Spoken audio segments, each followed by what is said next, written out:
en el líquido pleural para diagnosticar un derrame tuberculoso, un derrame pleural tuberculoso y cuál fue el mejor punto de corte. Bueno, entonces esta es la ecuación de búsqueda que ellos buscaron, una ecuación de búsqueda muy definida, muy específica para lo que ellos estaban buscando en la investigación.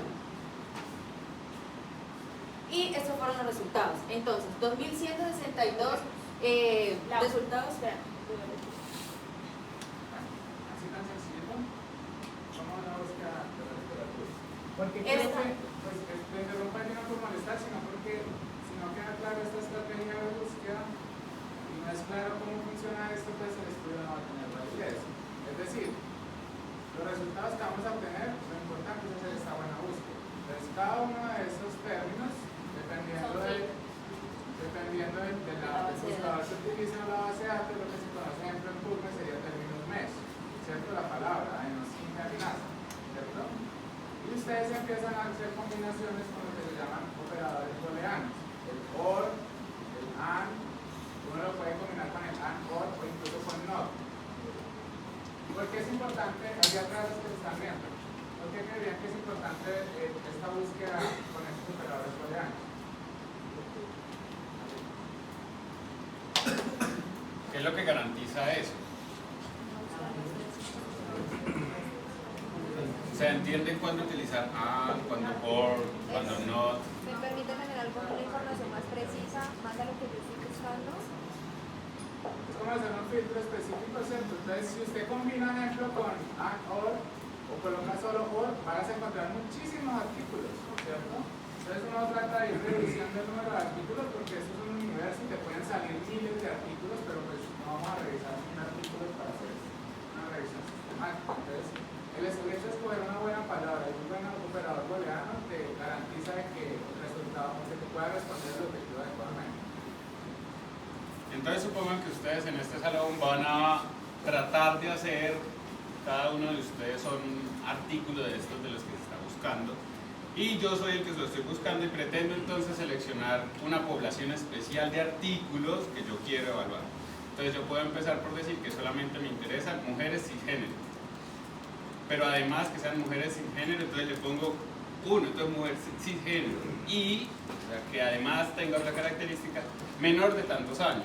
Entonces yo empiezo a filtrar los artículos, que en este caso son como la población que uno está examinando, con estos indicadores. Ahora, si yo le pongo O, pues no estoy reduciendo, sino que en realidad estoy ampliando la cantidad de artículos que pueden ser susceptibles de la primera evaluación. Entonces, en base a todos esos filtros aplicados, dio unos resultados de 2162 en las bases de datos. En PubMed salieron 701, en Embase 1416 y en Cochrane Library 45. De esos se excluyeron 678 porque salieron duplicados, en las situaciones duplicadas. Quedando así ¿Qué es eso? Pues que se repite la información en cuanto a Lo que pasa es que esas de arriba son bases, ¿verdad?, bibliográficas. Entonces usted puede tener un solo artículo publicado en más de una base bibliográfica. Es decir, el mismo artículo estaba publicado en PubMed, pero también el mismo estaba en Embase. Entonces por eso se elimina. O sea, se elimina el duplicado, no se elimina del todo, solamente. Quedando así 1484 artículos. De ellos se excluyeron 827 por los criterios de lenguaje extraño, se excluyeron 252, porque eran estudios de animales y plantas, se excluyeron 37, y porque no hablaban principalmente de tuberculosis, se excluyeron 538, quedando así 657 textos completos. De ellos se evaluó su elegibilidad, excluyendo 483 artículos por diferentes ítems, como que eran estudios de bioquímica, como que estaban evaluando, o más bien no evaluaban como la concentración de ADA, que no era lo que estaban buscando los autores del artículo. Y bueno, después de excluirlo por todos esos ítems, quedan 134 estudios. Es decir, del universo que habían encontrado, que era de los 2162. 2162 quedaron 174. ¿Qué Entonces, le daría a esa gráfica? ese es el modelo primo. Bueno, entonces, a manera de resumen, quedando 174 estudios, como lo mencioné anteriormente, se evaluaron 27.009 pacientes en total. Entre ellos habían 10.696 con TPE y 16.313 sin TPE. Bueno, posteriormente les iré explicando, pero se evaluaron umbrales de ADA, es decir, las concentraciones a menor de 36 unidades internacionales por litro, 40 más o menos 4, es decir, entre 36 y 44, entre un rango de 45 a 65 y finalmente con un umbral de mayor a 65 unidades internacionales por litro. Bueno, en cuanto a la curva jerárquica de la característica operativa del receptor, lo que busca es evaluarme como tal cada uno de los artículos en cuanto a la sensibilidad y la especificidad. Lo que hacen es hacer una curva para cotejar toda la información evaluando todos los artículos. Como lo vemos ahí, cada uno de esos círculos indica los artículos que se fueron incluidos en el estudio, que como les dijo mi compañera quedaron 174. Entonces, en el eje X vamos a tener lo que es la especificidad, es decir, pues las personas sanas que no tienen tuberculosis, los falsos positivos, y en el eje Y vamos a tener la sensibilidad, los verdaderos positivos, las personas que con la prueba se detectaron con tuberculosis extrapulmonar. Esto me sirve para hacer pues como una evaluación de qué tan efectiva, tan óptima es la prueba.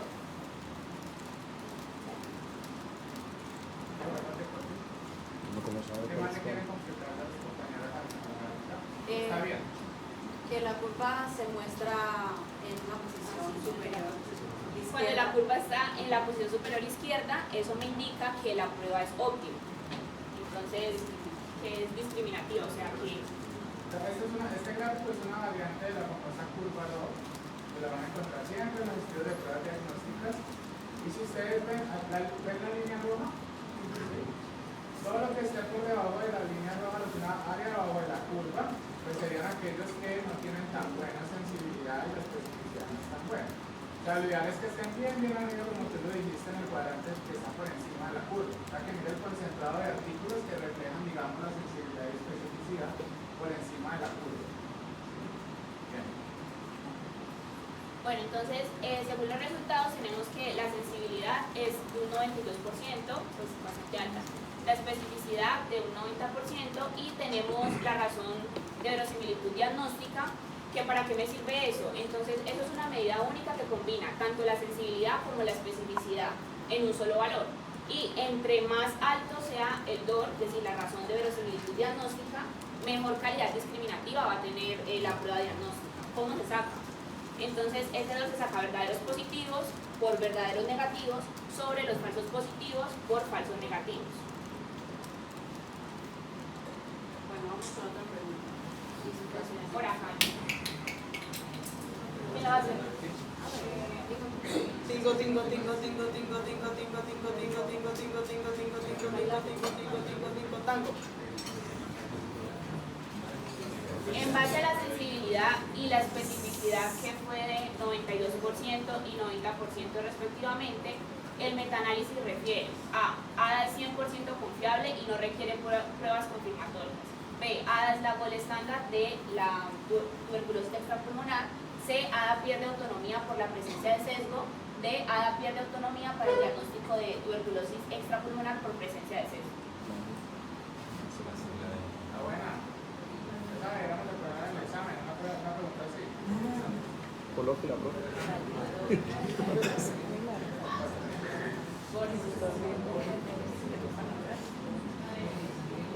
¿Cuál? Bueno, listo. Entonces, vamos a hablar de los diferentes puntos de corte o La D, de orden. ¿La explicación?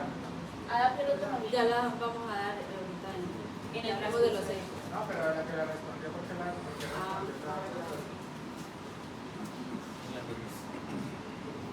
¿la alcanzó a responder ChatGPT? Claro.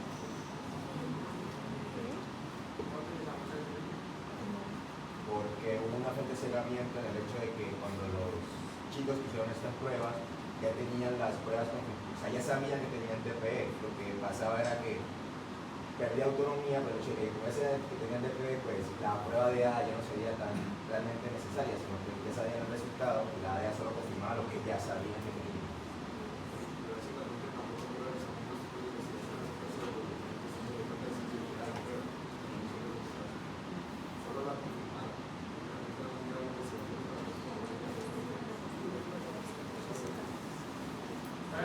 diferencia entre una revisión sistemática y un metaanálisis para el público?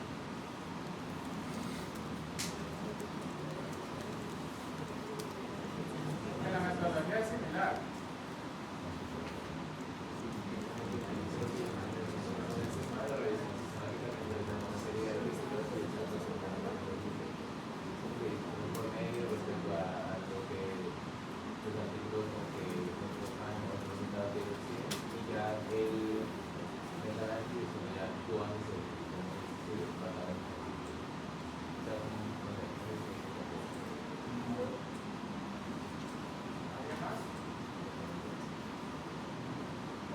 Entonces estás haciendo la búsqueda de la literatura, estás utilizando bases de datos, estás utilizando, o sea, tú lo estás haciendo. Entonces, ¿cuál sería la diferencia?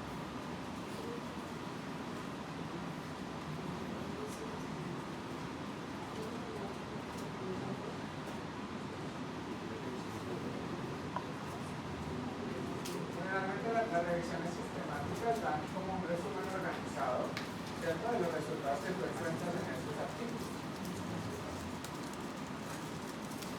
Generalmente cuando es metaanálisis uno quiere encontrar algo que no necesariamente se haya estudiado en el estudio. Entonces, ejemplo, tú escoges un número de artículos de tuberculosis pulmonar, ¿cierto? Pero en esos artículos que escogiste no se calculó la sensibilidad. Y yo a través de, ejemplo, las personas que están enfermas, los sanos, los falsos positivos o los falsos negativos, yo pudiese calcular la sensibilidad y la especificidad teniendo en cuenta esa información que hay en todos los artículos. Entonces es como que sumo las poblaciones. Entonces en este artículo hay 500, acá hay 1000, 1500, 2000, etc. Y en el metaanálisis entonces como que condensas y haces una asociación y haces un resultado que no fue calculado en este estudio. Ya estás haciendo algo nuevo. En cambio, la revisión sistemática es más como un resumen organizado, ¿no?, más estructurado de lo que es la literatura. No sé si es claro. Bueno, entonces, procedo a hablar del rendimiento en diferentes puntos de corte o los diferentes tipos de concentración de ADA que se van a encontrar en el líquido pleural. En un umbral de menor a 35 unidades internacionales sobre litro, que se estudió en 49 estudios, tenemos una sensibilidad del 91% y una especificidad del 89%. En un rango de entre 36 a 44 unidades internacionales sobre litro, que se estudió en 65 estudios, pues valga la redundancia, hubo una sensibilidad del 93% y una especificidad del 90%. En un rango de entre 45 a 65 unidades internacionales sobre litro, que se estudió en 56, hubo una sensibilidad del 91% y una especificidad del 90%. Mientras que en un rango o en una concentración de ADA de mayor a 65 unidades internacionales sobre litro, se estudió solamente en 4 y su especificidad bajó a un 86%. Y su sensibilidad bajó a un 86% y su especificidad a un 94%. ¿Eso cómo se Bueno, en cuanto al valor predictivo positivo, tenemos que de las personas a las que la prueba les salió positiva, es decir, que sí tienen tuberculosis extrapulmonar, ese porcentaje, que en este caso sería 69%, indica que el 69% de las personas a los que la prueba les salió positiva realmente tienen la enfermedad. Lo mismo pasaría con el valor predictivo negativo, pero pues viceversa, que de las personas que la prueba les salió negativa, es decir, no tienen tuberculosis extrapulmonar, ese porcentaje realmente no la tienes como confirmar. Son pruebas digamos, pasa un momentito. Son verdaderos negativos. Ese tipo de cosas se hacen, son probabilidades post-prueba. ¿Qué quiere decir? Que una vez yo realicé la prueba es como si yo confirmara el resultado y evaluara si el resultado realmente es confiable. Entonces, para hacer el valor predictivo positivo y negativo, tengo en cuenta la prevalencia. Entonces, entre más alta sea la prevalencia, mayor o más confiable va a ser ese valor predictivo positivo o negativo. Como por aquí, por ejemplo aquí, hubo una baja prevalencia y el valor predictivo negativo fue de 98%. Y acá fue una alta prevalencia y el valor predictivo positivo fue de 93%.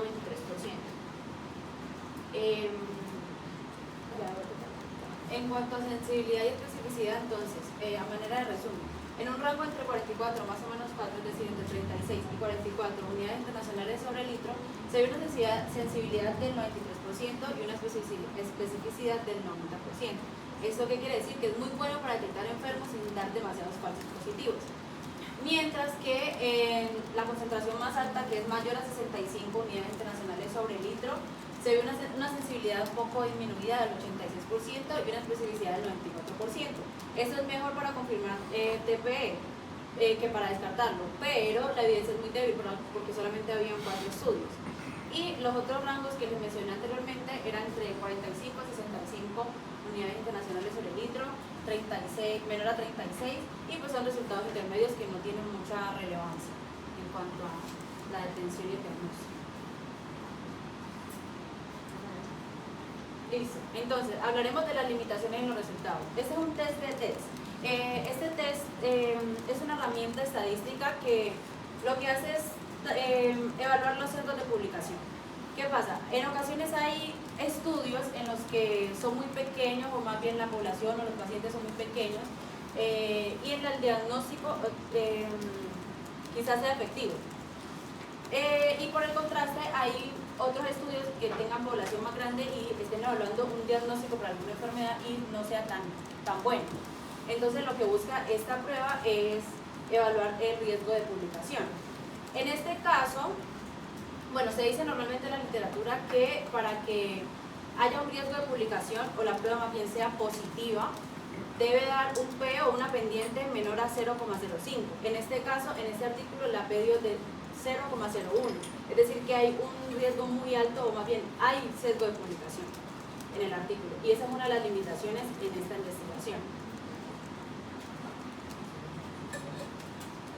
Y bueno, está también QUADAS, que es otra herramienta que utilizaron dentro de la metodología para evaluar como tal el riesgo de sesgo, solo que esta no se concentra tanto en lo que es el riesgo de publicación, sino en evaluar los sesgos del artículo en general y lo hace detallado en cada uno de los artículos.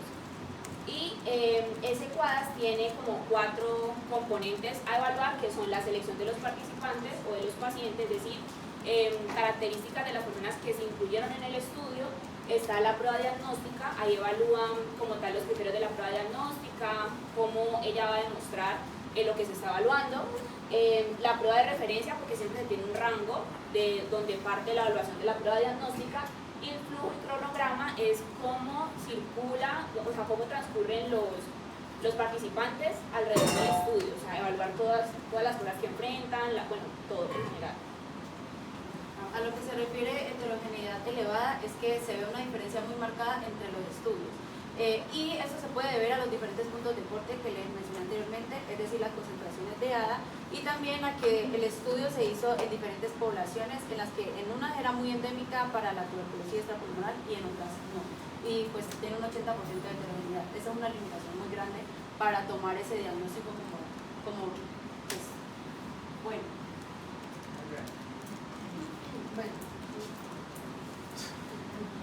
Respecto a la discusión, entonces tenemos que se realizó un metaanálisis en el cual se incluyeron 63 estudios que van desde el 2007 y se actualizaron con 111 estudios, los cuales pues fueron de aproximadamente la última década.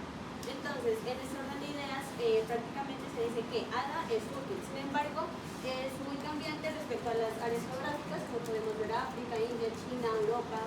Entonces, aquí quise marcar lo que son la sensibilidad de que un intervalo de confianza es del 95%. Entonces, en mayoría tenemos en Europa, pues sale un 0.97, pero el más bajo respecto a sensibilidad es de 0.83. En cuanto a especificidad, tenemos el rango más alto para Europa con 0.92. En cuanto a América, tenemos con 0.86, que sería el más bajo. Además de esto, se pudo mirar el umbral ADA, que respecto a el valor que es de 45 a 65, la sensibilidad más alta fue de 0.93 y en cuanto a especificidad, la más alta fue de 0.94 en cuanto a lo que es mayor a 65 unidades por decilitro. Entonces, con esto pues podemos interpretar en el total tanto de sensibilidad como de sensibilidad, pues casi ninguno, en su mayoría, no se aproxima a lo que es este intervalo de confianza, que es del 95%. ¿Ya?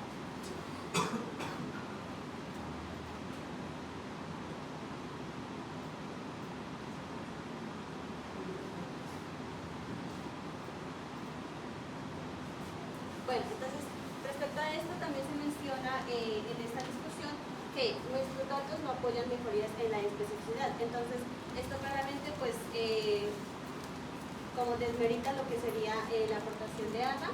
Y entonces, también se menciona que debajo de 36 a 44, que prácticamente no es un punto fijo, se debería realizar una evaluación respecto al trastorno no tuberculoso, acompañado de lo que es la biopsia y pues cultivos. Entonces prácticamente no se está dejando de lado lo que son las pruebas Gold estándar.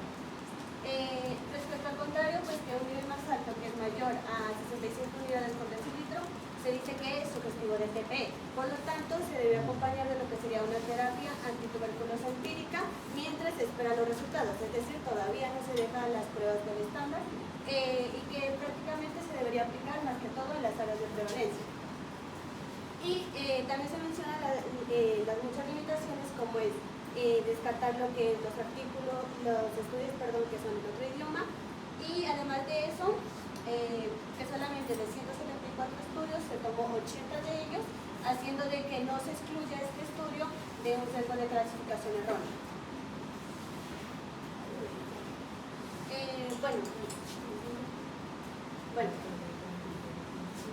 Bueno, entonces, Yuri, con respecto a todo lo del artículo que tiene relacionado con la clase. Bueno, entonces en la clase hemos estado hablando sobre lo que tiene que ver con el sistema pulmonar y estamos tocando el tema de la tuberculosis. Obviamente tiene relación, sino que ahora con respecto al artículo estamos ampliando más lo que tiene que ver con la investigación, con el ADA, que este se encarga pues de determinar si tiene la enfermedad o no tiene la enfermedad extrapulmonar, pues específicamente lo que estamos hablando. Complementando lo que dijo mi compañera, la clase pasada pues vimos la prueba de interferón, que también es para detectar, y el profesor nos hizo relación a que es una prueba costosa. En cambio ADA pues es una prueba que es menos invasiva, es más económica, es fácil de hacer, es decir, se puede hacer en la mayoría de laboratorios. Entonces por eso es muy importante seguir desarrollando e investigando esta prueba, que pues porque sería mucho más sencillo para todos acceder al diagnóstico. Entonces, ¿esto cambiaría la historia clínica? Bueno, más que todo en el ámbito que es clínico. Sí, ya que pues como ADA ADA prácticamente es utilizada en menos tiempo y también tiene menos invasión. El tiempo requerido es más o menos de 15 a 30 minutos y para las pruebas de laboratorio solamente los resultados se implementan de 12 a 24 horas. Me encargué de hacer... Yo no estoy de acuerdo con la invasión, es decir, es una prueba muy invasiva, que uno le hagan una toracentesis pues termina siendo un poco invasiva. El resto de atributos está bien, es decir, pero si hablamos de pruebas invasivas, pues probablemente hacerte una prueba de sangre sea mucho menos invasiva que hacerte una toracentesis, pero no está mal.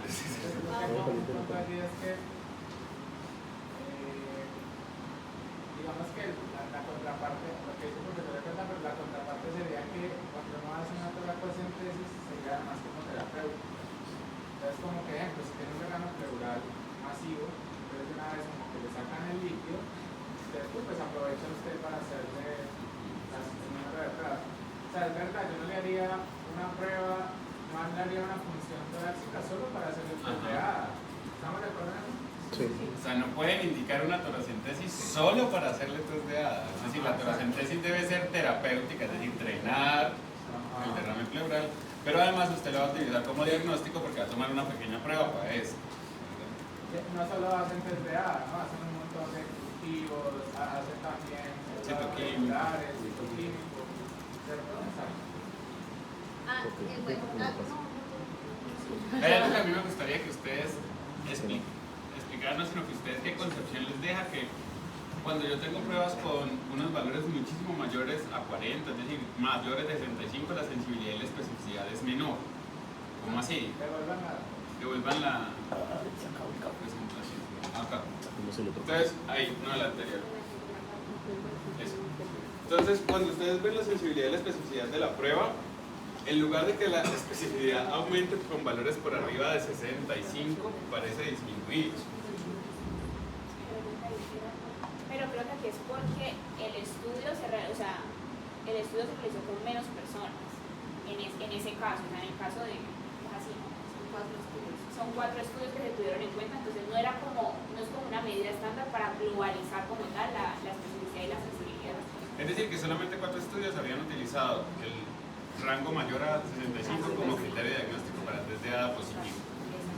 En este caso se concluyó de que para que fuera positivo tenía que ser mayor a 40 y negativo menor a 40, que fueron los que están en el medio que los Dale zoom. No es cierto lo que está, no es el argumento que la respuesta que le está, a la pregunta que le está haciendo el profesor. ¿Qué opinan? Los del público lo están haciendo bien, no se estresen. Pero ¿qué opinan los demás? Mira, más de 65 dice 0,86 con un rango ¿qué? 0,61 a 0,96. Ese más de 65. Ajá.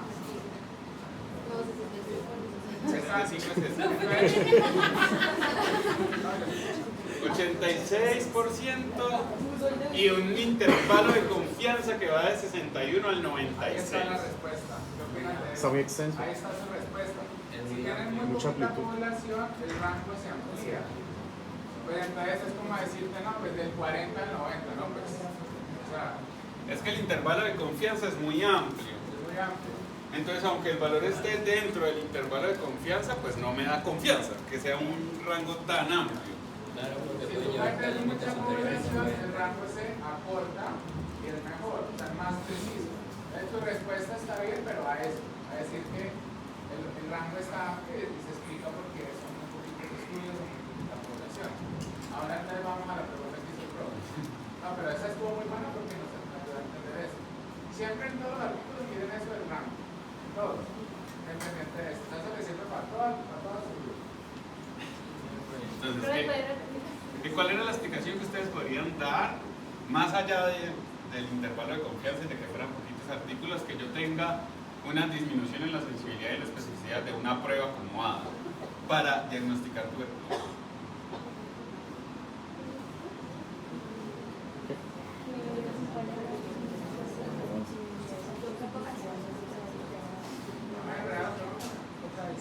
Sí, Explícala, a ver.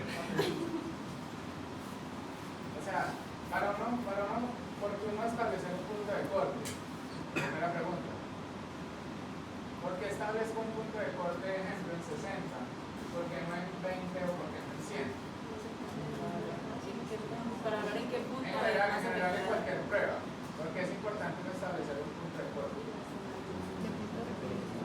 Una puede ser estandarizar. ¿Será que no sesgos? O más bien que no hayan falsos positivos o hayan falsos negativos.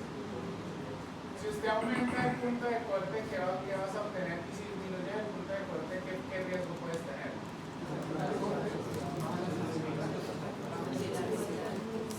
Cuando yo lo aumento demasiado, estoy probablemente dejando por fuera tuberculosis que no hayan elevado tanto el A, ¿verdad? Porque no todas las tuberculosis la elevarán tanto por arriba de 65. Entonces, también eso hay que evaluarlo y en relación a que, como ya habían descrito, pues habían poblaciones en las que era endémica la tuberculosis, como en Colombia, u otras en las que no era endémica, como digamos en los países nórdicos, ¿verdad? Exacto, no es lo mismo hacer como una prueba de dengue en Cali que ir a hacer una prueba de dengue a Bogotá. Pero escucha, en Bogotá me toca a veces subir mucho el umbral de corte como para, o más bien, perdón, para abrirlo, para detectar algo bonito, pero eso te puede generar un falso positivo. Entonces, eso es lo que dice el profe, la zona clínica, entonces es importante hacer el estudio más que en una zona donde no está la enfermedad, porque si no, pues vas a obtener unos resultados que no son ciertos. ¿Y si le aumento? Y si aumenta, Estás dejando por fuera casos que pudieran ser positivos. Entre más se aumente este punto de corte, sería mucho más específico, digamos. Ahora, más recuerden que esa específico, prueba sí, de las- ADA no solamente se eleva en tuberculosis, ¿no? Exacto. Es decir, el ADA básicamente es una enzima de activación de los linfocitos T. Entonces, no solamente se eleva en tuberculosis. Si lo aumento, tengo más personas que puedo tener más personas. Sí. Es como que se volviese más exigente para Ajá. poder obtener mejores resultados. Exacto, es como si nosotros en lugar de que ustedes pasaran con 3, pasaran con 4. Pues entonces se quedaban un montón. ¿Qué pasará con 4? Sí, entonces que si el punto de corte fuera 4, pues se queda un montón, ¿verdad? ¿Cuánto es la media del promedio de sistemas en general? La vez pasada, 3. No, es un ejemplo para que estadístico,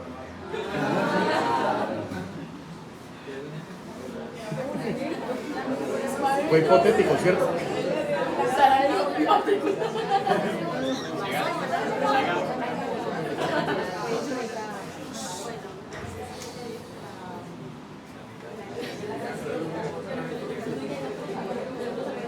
Sigue pues que el auditorio estudie. Bueno, entonces respecto a la pregunta también de que si es aplicable en esta población, entonces me dio la tarea de investigar este número de estimados de incidencia, pues es para el caso del 2023, pero nos dice en dónde está más los casos de incidencia respecto a 100.000 casos.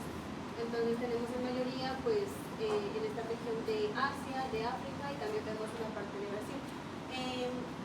También investigué dónde se aplicaba esta prueba y salía también que se aplicaba en lo que es en Brasil, que está aprobada también en Brasil, en París y en Rusia, en Asia. Y en Asia me di cuenta también de que el precio de la prueba más o menos oscila de 300 a 600 rupios en lo que es varias ciudades de Asia, y cambiándolo pues a pesos colombianos haría de 13.784 a 27.589, que prácticamente es muy accesible. Entonces sí se podría implementar a nuestro sistema de salud. Desde la parte económica. Es decir, usted no solamente evalúa, y eso requiere pues una evaluación de economía de la salud, que no es un tema de esta clase, pero además usted requiere no solamente el talento humano, sino necesita una infraestructura tecnológica para poder aplicarla, aun cuando la prueba sea simple, ¿verdad? Usted no puede ir a aplicarla a Nuquillo, ¿verdad? Aquí. Esto pues sería aplicable respecto a lo económico, sin embargo pues como se menciona en el artículo todavía carece de muchas falencias, de muchos límites, entonces se requieren de más estudios para poder aplicarlo también a poblaciones que no son con alta incidencia de lo que sería tuberculosis.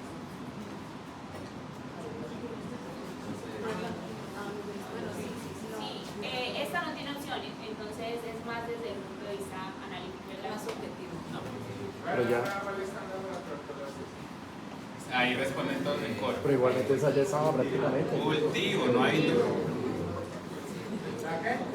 Cultivo. Sí, no van a decir Chinesper. Siguiente. Listo, entonces, según el artículo, en cuanto a la conclusión, tenemos que se sugiere que ADA en el líquido pleural muestra una buena precisión diagnóstica para tuberculosis extrapulmonar.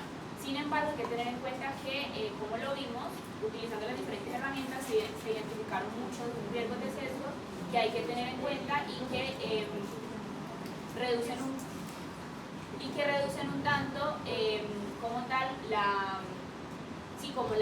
no la especificidad, sino la optimización de la prueba. Entonces hay otras cosas a considerar en cuanto al diagnóstico con agua. Y todos sabían que era DPT porque ellos dijeron todo el tiempo DPT. Sí, habían leído que era DPT. ¿No? Ustedes todo el tiempo dijeron que más adelante les iban a decir que era DPT. Sí, profe. Derrame pleural, tuberculosis, un trazo. Ah, pero yo sí lo mencioné. Sí, ellos sí lo dijeron. Pero vean que ellos tampoco habían escuchado. Sí, profe. Sí lo mencionaron. Ah, no, ahora ya todos. Lo mencionó. Gracias.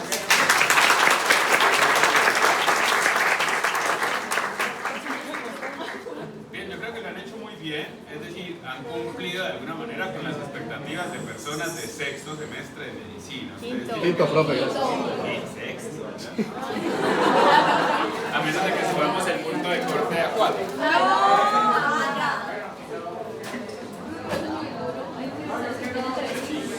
En nosotros era 3.5 en el curso. Muy bien. Tienen muchas cosas muy buenas. O sea, la forma en que presentaron, cómo se expresan, el porte, elegantes al hablar, seguras. Se nota que lo Se ensayaron, lo nota que prepararon. estuvo bien analizado, respondieron muchas de las cosas que veníamos a preguntar. Muy bien.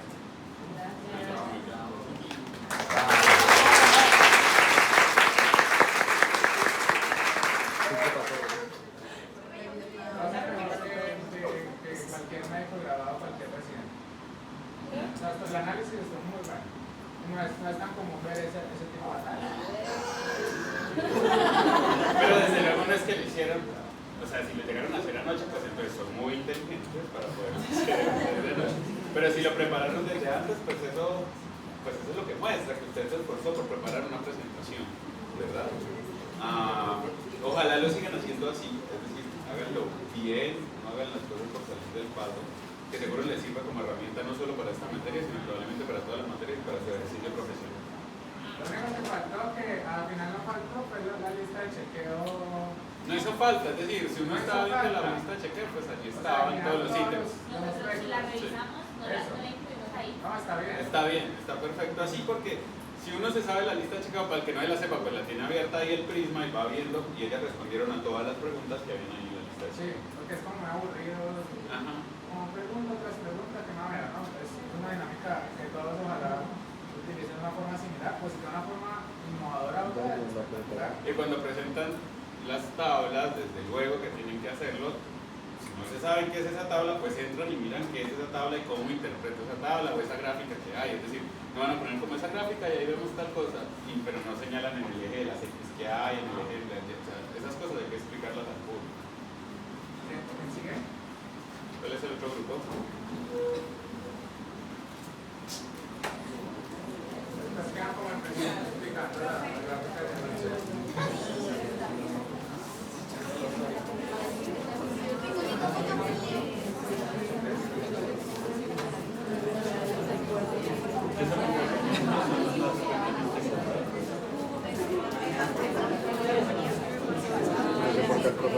No, puedo sospechar. Si lo sospecho. Entonces le hago exámenes para todas las enfermedades de preocupación. Entonces tengo que ver VIH, tengo que ver hepatitis, tengo que ver si no tiene alguna enfermedad reumatológica, si no consume algún medicamento. Aquí falta algo, perdón, que no concluimos es, oiga, eso se utiliza en Colombia, sí. Eso no es una tecnología nueva. Entonces ya está, y no solamente se puede utilizar en pleura, se puede utilizar en líquido peritoneal, en líquido cefalorraquídeo, ¿cierto? No sospecha una meningitis tuberculosa, es una muy buena opción, entonces ya, y te puede dar por lo menos, si uno ve, por ejemplo, tiene VIH-Sida, tiene un cuadro, un citoquímico alterado con XY, que luego lo vamos a ver. Si usted le da positivo, pues yo me voy de cabeza que es una tuberculosis. Es decir, puedo hacer el tratamiento con un resultado que puede salir en un par de horas. Exacto, eso es lo bueno. El Ginexper igual es una prueba molecular que puede tardar muchas más horas, ¿verdad? Esto es rapidísimo.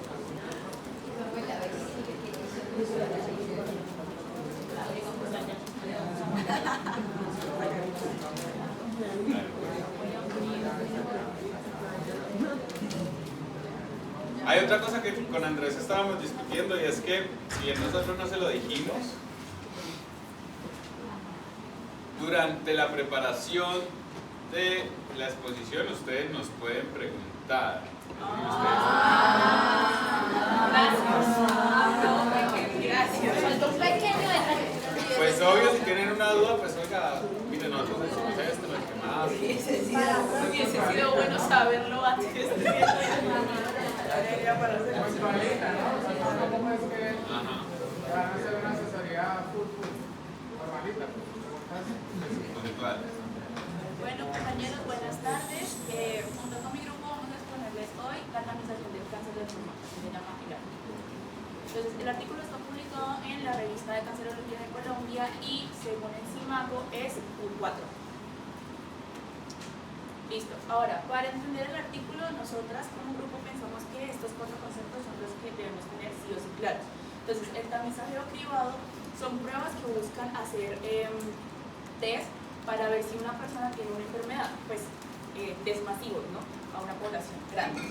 Y un estudio pivotal es un estudio que marcó una diferencia en cuanto a la clínica o la evidencia que muestra científicamente. Y por último, la TCBD o la tomografía computarizada de baja dosis, que es la prueba de tamizaje que van a utilizar a lo largo del artículo para el cáncer de pulmón. Atrás sí escuchan. Lo repito.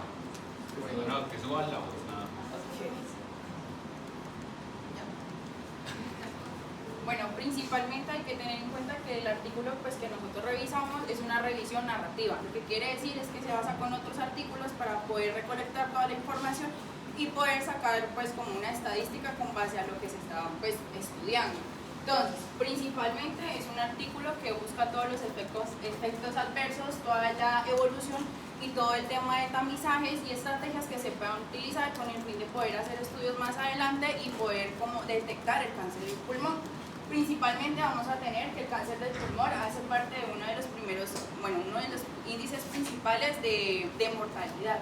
Entonces, se dice que principalmente dentro de la supervivencia pues, de esos pacientes se ha detectado aproximadamente del 18 al 21% con base a una estrategia que se está utilizando, que es la disminución o algunas actividades para bajar como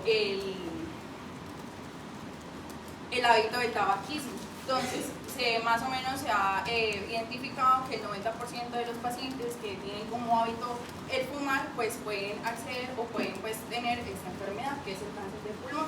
Entonces, aproximadamente con los estudios que se realizaron o unos índices que sacó el Instituto Nacional de Cancerología y la INS, ellos proponen de que en Colombia desde 2017 pudo lograrse identificar una mortalidad en los pacientes aproximadamente de 10 a 15%, identificándose en ambos sexos. Principalmente en hombres vamos a encontrar que puede ser del 59% y en mujeres del 52% con una tasa de mortalidad pues muy alta. Dentro de las mujeres, pues dentro de los hombres podemos encontrar que es la tercera causa y en las mujeres pues la cuarta causa de mortalidad. Por lo tanto, entonces el artículo propone unos objetivos, principalmente en general, que es una revisión narrativa, que básicamente lo que busca es que con base a la tamización de cáncer de pulmón se puedan abarcar lo que les había comentado, la evolución, los efectos adversos, las barreras de implementación y funcionalidad de los programas y recomendaciones que se pueden utilizar con base a estos estudios. Y dentro de los objetivos específicos podemos encontrar que ellos van a revisar estrategias de tamización con base a tomografías computarizadas de baja dosis y revisar recomendaciones por diferentes artículos que han recolectado y también definir cuáles son los grupos de riesgo que tienen como hábito el fumar y no fumar. Bueno, ahorita hablaremos de los resultados. Entonces comenzaremos hablando de la evolución de la tamización. Pues la tamización para el cáncer comenzó en los años 60, comenzó con la radiografía de tórax y la citología de esputo, sin embargo con estos estudios pues como que habían muy pocos beneficios. Por lo tanto ya con el pasar del tiempo y la evolución de la tomografía computarizada, pues entonces el estudio para la tamización del cáncer cambió. Entonces ya el tiempo de estudio disminuyó, las imágenes tienen mucha mejor resolución y hay menos exposición a radiación. También el estudio de tamización para el cáncer en Estados Unidos, el NLST en 2013 reportó una disminución hasta del 20% de la mortalidad por cáncer de pulmón si se realizaba una TCBD, es decir, una tomografía computarizada de baja dosis, en pacientes que fueran fumadores de al menos una cajetilla diaria durante 30 años, tuvieran la edad de entre 65 y 80 años y en caso de haber dejado de fumar, esto fuera hace menos de 15 años. Bueno, aquí tenemos otros estudios que se realizaron que el artículo nos mostraba en esta tablita. Está el NLST que ya les mencioné y también tenemos por ejemplo el DANTE que buscaba pues, probar el efecto de la TCBD para pues, su uso en la tamización. Entonces tenemos el DANTE utilizado en 2015 en Italia, se utilizaron 2.250 personas y los criterios que se utilizaron para evaluar a aquellas personas que participarían del estudio es que tuvieran un rango de edad de entre 60 a 74 años, que consumieran al menos 20 cajetillas de cigarrillos diarios y en caso de haberlo dejado que fuera hace menos de 10 años. Tenemos que la intervención pues claramente fue el uso de la TCBD para el estudio y en comparación fue una evaluación de clínica anual para pues apoyar el estudio, así como para apoyar pues el diagnóstico y el seguimiento. Para el seguimiento pues primero se realizó un examen basal, es decir, como punto de partida para ver cómo estaban pues las personas del estudio y luego normalmente se hacía 1, 2, 3 y 4 años después, es decir que ese seguimiento era anual y se observó en este estudio pues una reducción de mortalidad del 1% en el cáncer de pulmón y el 5% pues por otras causas. Sin embargo, pues si observan la tabla podrán ver que en otros estudios pues hubo mayor reducción en otros, en cáncer de pulmón. Pues ese como que no le fue tan bien. Una pregunta, ¿qué es el IPA? Es el índice de tabaquismo, o sea, de cuántas cajetillas que consumen al año. ¿Cómo lo calculan? ¿Dónde dice ahí?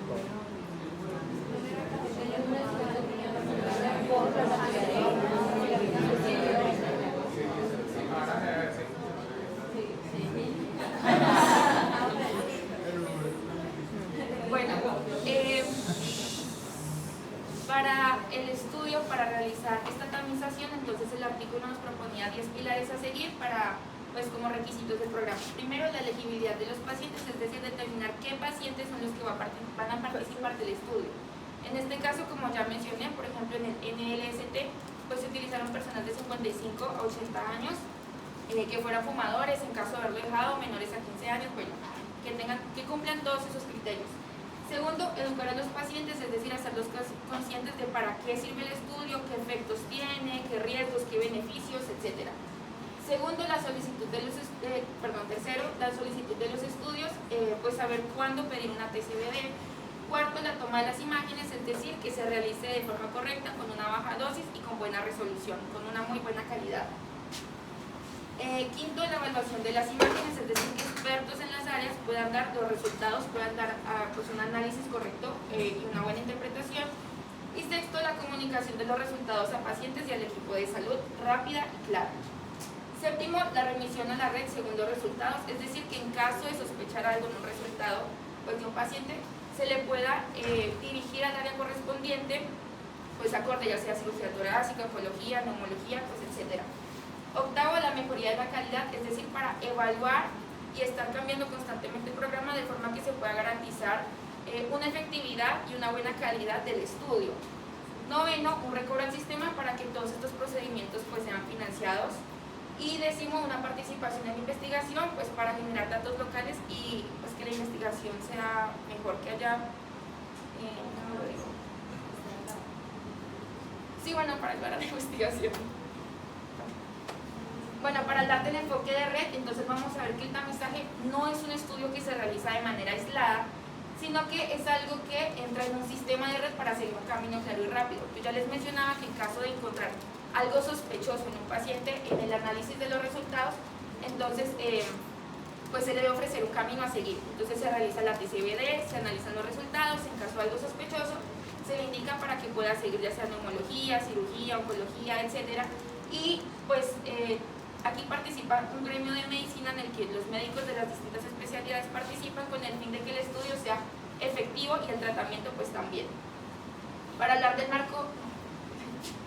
marco legal, tenemos que en Colombia está la resolución 1477 del 2016 del Ministerio de Salud, que tiene las unidades funcionales del cáncer, el UFC, que tienen como función pues proponer y tener la detección temprana, el diagnóstico, el tratamiento integral y el seguimiento del paciente. Y dentro de los efectos adversos que encontramos, pues el primero es el costo de implementación, porque pues se necesita de instrumentación, profesionales del área de la salud, todo un seguimiento y todo eso cuesta bastante. Segundo, la radiación. Aunque la TBCD tiene una radiación muchísimo más baja que una TAC normal, pues sigue siendo una exposición que no debería tener en cuenta si se realiza de manera anual. Sin embargo, pues la incidencia de los casos está en un 0,2 a 0,8 por cada 1000 pacientes evaluados con la TCBD. Es decir, es muy poco probable que ustedes generen un cáncer por una TCBD. Y los falsos positivos, pues en el estudio del NLST, en las 3 rondas que se realizaron anuales, pues se vio un incremento de los falsos positivos de un 12% 25%. Es un poco bastante. Y el artículo también nos mencionaba que se realizó un estudio con 2.106 veteranos, de los cuales se encontraron anormalidades en 1.257, y luego de una segunda revisión se dieron cuenta de que 1.226 eran falsos positivos. Es decir, que es algo que suele pasar mucho, ya que casi el 97% pues era falso positivo.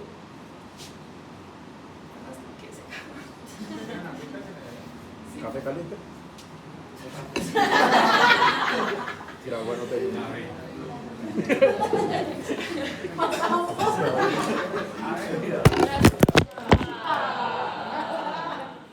Como siempre, La tenés montada, ¿no, Valentina? Bueno, retomando, entonces, todo esto, los falsos positivos, supone una carga psicológica y también se pueden llegar a procedimientos innecesarios e invasivos con los pacientes, y pues es algo que se busca evitar. Todo esto se asocia pues a un mal diagnóstico y puede ser también pues por una mala interpretación de los resultados.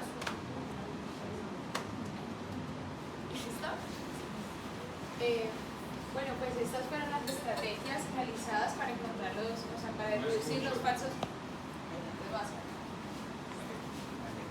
Estas fueron las estrategias utilizadas para reducir la cantidad de falsos positivos. Dentro de eso utilizamos el RATS, que tengo una tabla donde les puede mostrar de una forma más clara cómo se categoriza esto. Radiólogos entrenados para poder llegar a un mejor diagnóstico y reducir la cantidad de falsos positivos, y tener criterios estrictos antes de la biopsia. Entonces esto va a depender del tamaño de los nódulos y demás características imaginológicas. Para esto necesitamos un estudio de costo-efectividad. Estos estudios miran el balance entre la implementación del programa, o sea, lo que cuesta, y también con lo que se gana en salud. Se evidenció que esto era efectivo solamente si se realizaba con personas que se encontraban en alto riesgo. Esto también demostró que se mejoraba si se combinaba con una cesación tabáquica, es decir, con dejar de fumar, tanto los resultados como el estudio de costo-efectividad. Para esto también se creó diferencias entre protocolos como lo son el NLST y el CMS, que demostraron ser más costo efectivos que la USP-STF. ¿Esto por qué? Porque estas tenían un rango, digámoslo así, como un poco más estrecho. A esto me refiero con que el NLST tenía un rango de edad entre los 50 y 80 años, como lo mencionó mi compañera, y el CMS tenía un rango un poco más corto, que era entre los 50 y los 77 años. Aparte de esto, estas buscaban cómo suspender el seguimiento si se encontraba que el pronóstico no iba a ser muy bueno en personas con posible cáncer de pulmón. Y se limitaban también a solo realizar el estudio con personas que se encontraban con una exposición al tabaco, sea que se encuentre presente o sea que lo haya suspendido hace un poco menos de 15 años. Mientras que por otro lado está la USP-STF, que esta demostró ser menos costo efectiva, ya que ella trata de llegar a una mayor cantidad de personas. Entonces eso no es beneficioso porque va a tener un rango de personas mucho más grande. Entonces aquí no solo involucramos a las personas con alto riesgo tabáquico, sino que también metemos a, por ejemplo, a las mujeres que tienen un factor de riesgo un poco más alto, que ya luego lo vamos a ver. Y también no le interesa si pues, el pronóstico no va a ser bueno, sino que realiza el seguimiento. Por lo tanto, la costo efectividad va a ser mucho más alta. En los diferentes países hicieron un protocolo y frecuencia de tamización, el cual variaba en sus procesos, pero daban con el resultado de la costo efectividad entre la NLST y la USP-ST. Sí.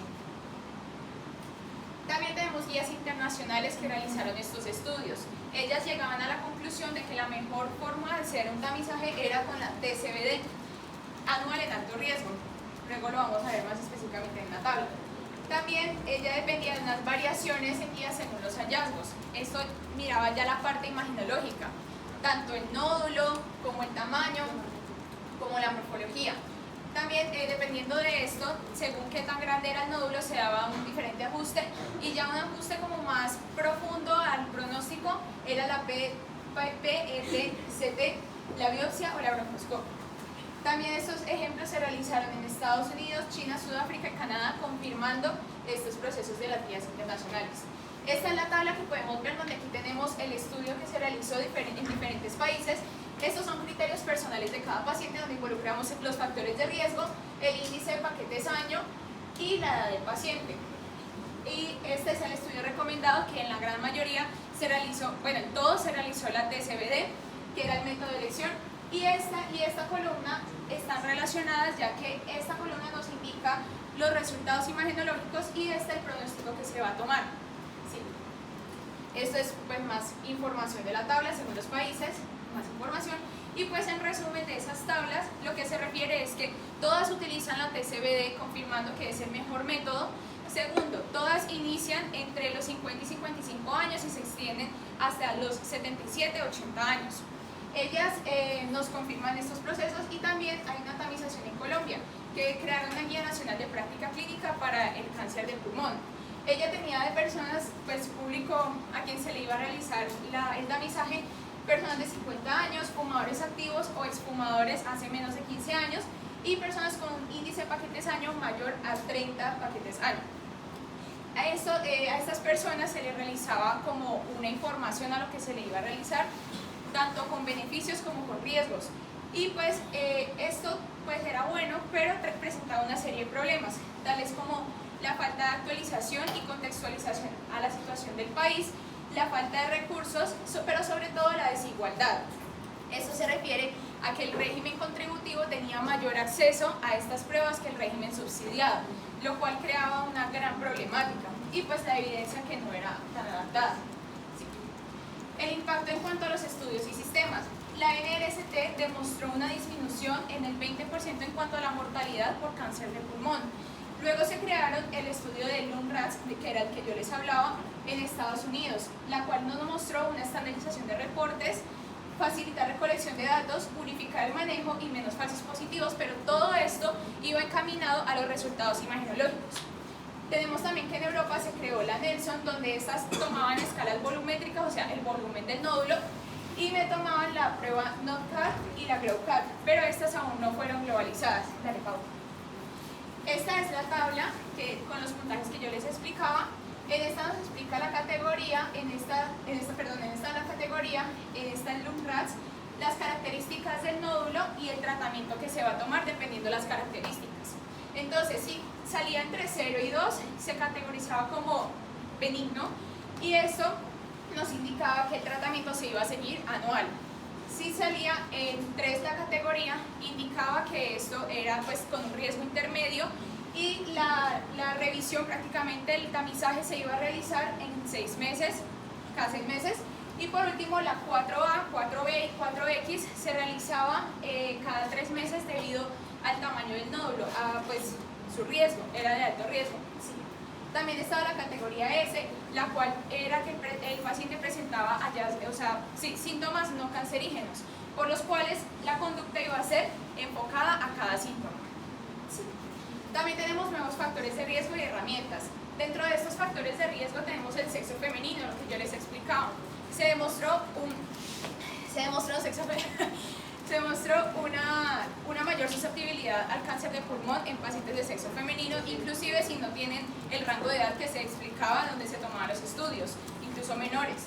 Y el vapeo, a pesar de que no está demostrado 100% porque requiere una revisión epidemiológica mucho más grande, se puede saber que causa inflamación debido a sus sustancias tóxicas y altamente oncogénicas, las cuales pueden derivar en un daño genético.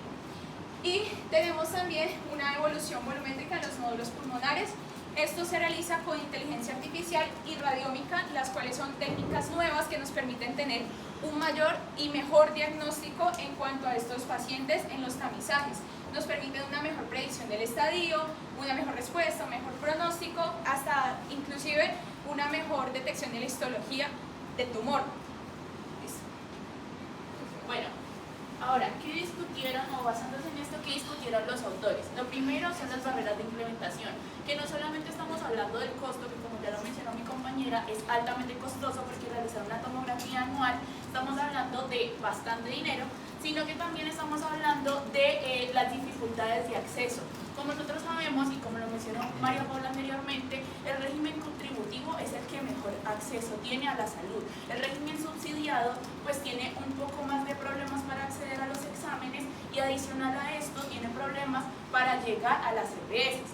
como nosotros lo mencionó mi compañera, esto o las pruebas de tamizaje se hacen en grandes poblaciones y pues estas personas deben ir cada año a tomarse esa prueba, lo cual va a dificultar la adherencia al estudio. ¿Por qué? Porque si yo tengo que pagar transporte cada año y yo vivo en una vereda, pues muy probablemente voy a dejar de hacerlo. En cuanto a la tamización en personas no fumadoras, los autores del artículo describen que a futuro la tamización para el cáncer de pulmón se va a hacer en todas las mujeres mayores de 50 años, también que se va a hacer en personas o en ciudades donde la calidad del aire no sea buena, o en personas que han estado expuestas a otros factores de riesgo, ya sea el sílice, el asbesto o cualquier sustancia que cause cualquier tipo de neumoconiosis.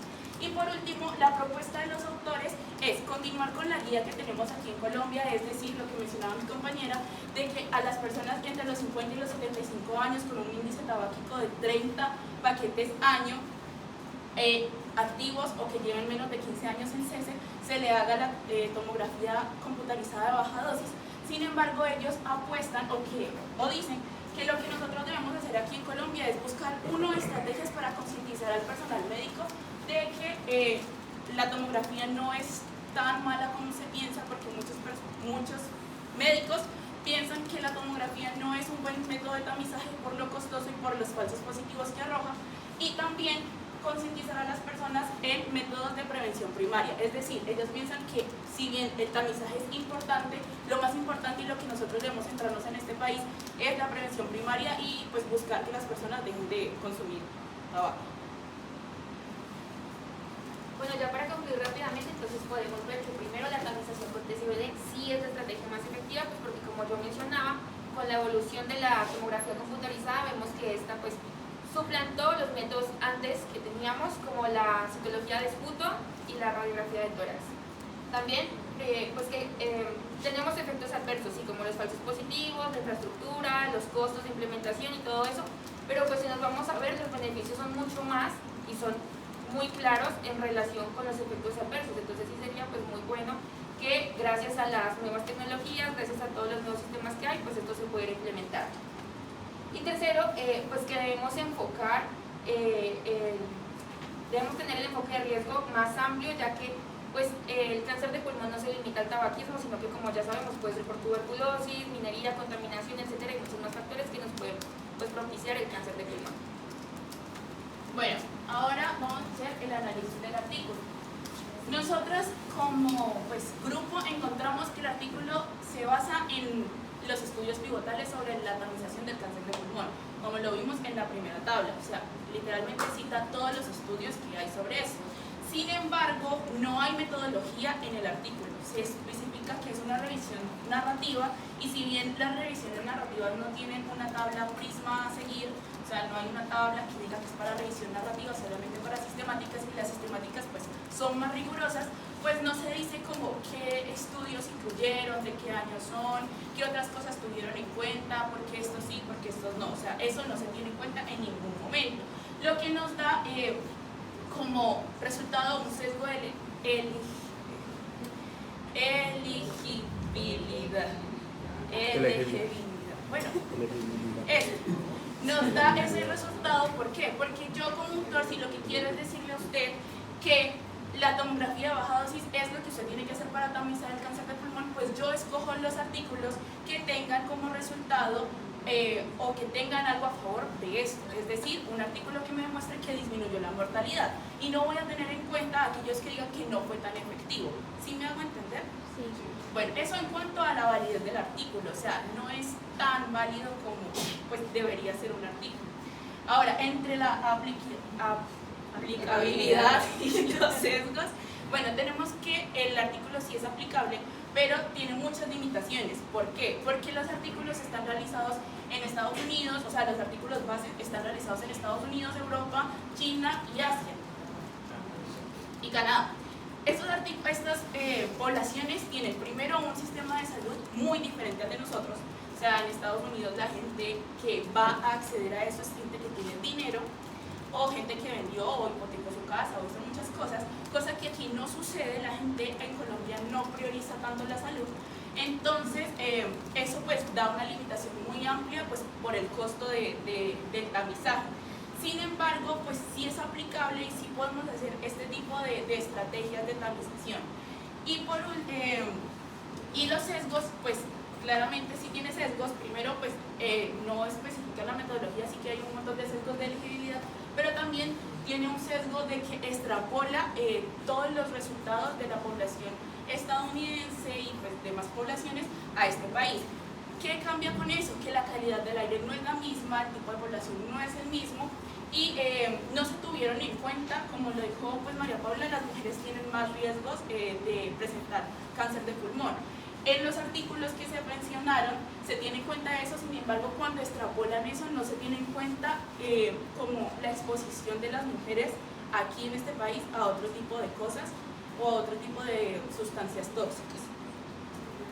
Y en cuanto a las limitaciones, pues nosotros pusimos la metodología poco clara, que es realmente inexistente en el artículo, el sesgo de la selección de la evidencia y la aplicabilidad que es restringida para el contexto nacional. Sin embargo, esto es algo que sí tienen en cuenta los autores, o sea, los autores sí mencionan en el artículo que la aplicabilidad de esto es un poco limitada o difícil aquí en Colombia.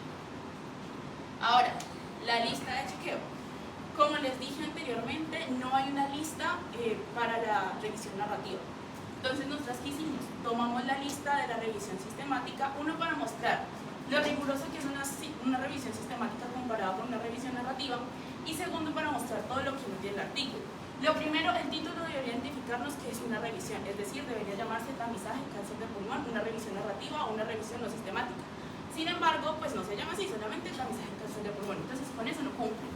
El abstract, el resumen, Prisma tiene una tabla específica para el resumen que ellos obviaron por completo, porque el resumen básicamente es contarnos que es una revisión sistemática, así que con eso tampoco cumple.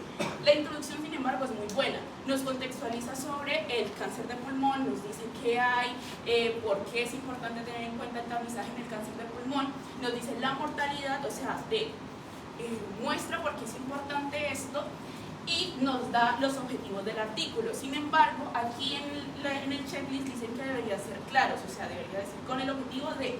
El artículo no cumple muy bien con eso, sin embargo, si uno lee, pues es evidente que esos son los objetivos. En los métodos, como les dije, no hay nada, no hay metodología, ellos no dicen dónde buscaron, no dicen criterios de inclusión, de exclusión, no dicen absolutamente nada. En los resultados tenemos, pues como es una revisión sistemática, ellos deberían mostrar los resultados de la búsqueda, cosa que ellos no hicieron, sino que entraron directamente a los resultados de la información que encontraron, como lo pudimos ver con lo que explicaron nuestras compañeras. Entonces ellos presentaron los resultados basados en la información que estaban en los estudios, sin embargo no presentaron los resultados de la búsqueda.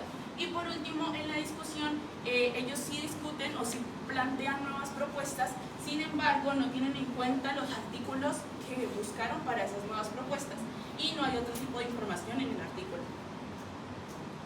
Listo. Muy bien.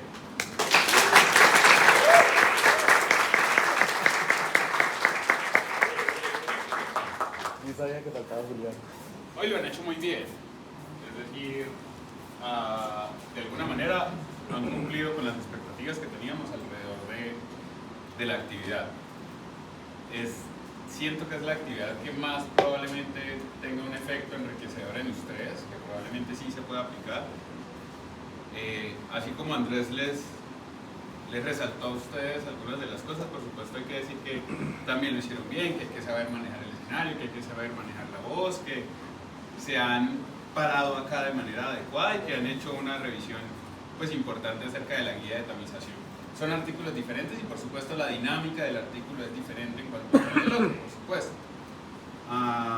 Y nosotros no evaluamos el artículo, sino lo evaluamos lo que ustedes han hecho. Los dos grupos lo han hecho muy bien. Felicitaciones para ustedes. Vamos a continuar ahora con, si alguien tiene alguna pregunta acerca de eso. Como todos revisaron eso, entonces, ¿cuál sería el valor del nódulo que yo escojo? Es decir, hay un nódulo pulmonar solitario, es decir, en la tomografía encontró una masa pulmonar. Yo cuando digo que tengo que hacerle algo más, es decir, allí mencionaba muy bien que yo tenía que hacerle biopsia o fibrobroncoscopia, ¿verdad? Pero ¿cuándo lo hago? ¿Cuánto debe medir?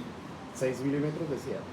Bien, de 6 milímetros para ellos, Para que fuera Jesús. de 6 a 8 dicen que depende, y de 8 en adelante definitivamente sí hay que Decía hacer. que mayor riesgo, Entonces, mayor avance. 8 es como el número que se tienen que grabar.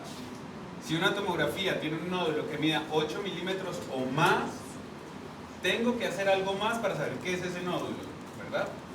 O un PET scan, ¿verdad? O una biopsia o una fibrobroncoscopia. Algo más para saber qué es eso.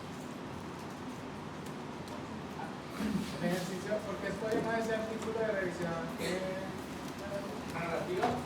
Es porque generalmente es el que ustedes utilizan para hacer el grado. Eso es como el que casi todos terminan haciendo, es una revisión narrativa. Entonces para graduarse necesitan hacer un tipo de estudio. Ese es el estudio más fácil de hacer. Con menos rigor metodológico, pero pues por premura del tiempo y demás y la falta de accesibilidad es lo que ustedes van a hacer. ¿Sí o no?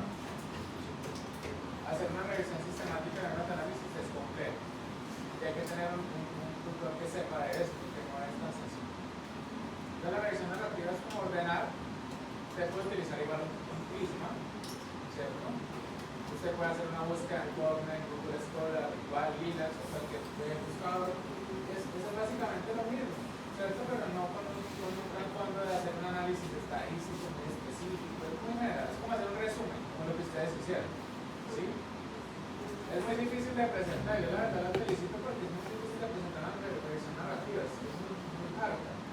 No estoy viendo con ustedes, la revisión narrativa es maluca. ¿Sí? Estás como a... No, lo hicieron muy bien, solo que es muy maluco, o sea, porque son un poco de recomendaciones, resúmenes. Pero es como para que vean lo que ustedes van a resultar haciendo, maluco, una cosa maluca. ¿No habiendo más?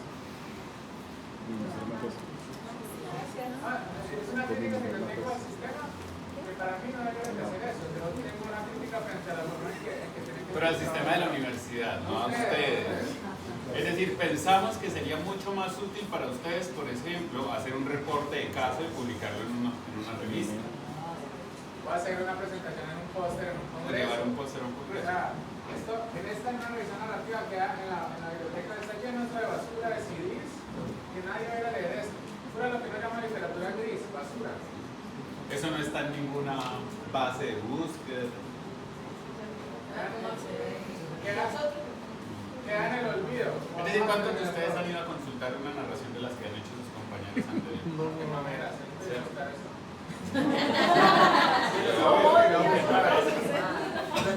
Penélope,